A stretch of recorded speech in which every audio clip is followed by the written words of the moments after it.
বলিউডের ব্যবসা সফল মুভির তালিকায় অ্যানিমাল নামের সঙ্গে ছবির কাহিনী ও রণবীর কাপুরের অভিনয়ও ফুটে উঠেছে তা তাই ছবিটি নিয়ে বিতর্কও হয়েছে অনেক। গত বছর অ্যানিমালের সাফল্যের পর ছবির সিকুয়েলের অপেক্ষায় দর্শকরা। অ্যানিমালের পর পরিচালক সন্দীপ রেড্ডি বঙ্গা জানিয়ে দেন ছবিটির দ্বিতীয় অধ্যায় আসবে, নাম হবে অ্যানিমাল পার্ক। ছবিতে মুখ্য চরিত্রে থাকবেন রণবীর কাপুর, এটা অনুমেয়।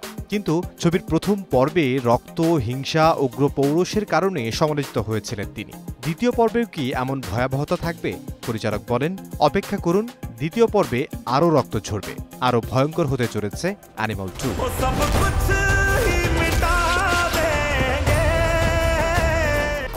1, 2, 3 ঢাকায় জমি জিতে নিন 100% ক্যাশব্যাক সহ 20 কোটি টাকার পুরস্কার।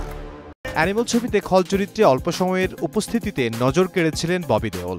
এই ছবি ববিকে নতুন জীবন দান করেছে বলেও মনে করেন অনেকেই। অ্যানিমাল পার্কে রণবীরের সঙ্গে কে টক্কর দেবেন? বিভিন্ন সূত্রে জানা যায় নির্মাতা এই চরিত্রের জন্য ভিকি কৌশলকে সিলেক্ট করেছেন, যদিও ভিকি ও পরিচালক এ বিষয়ে কিছুই বলেননি। তবে ছবিতে যে ধামাকা কিছু থাকছে সেটি প্রকাশ করেছেন বঙ্গা। 2026 সালের শুরুতেই শুটিং শুরু হবে অ্যানিমাল 2 ছবির। ইমদাদুল হক, সময় সংবাদ, ঢাকা।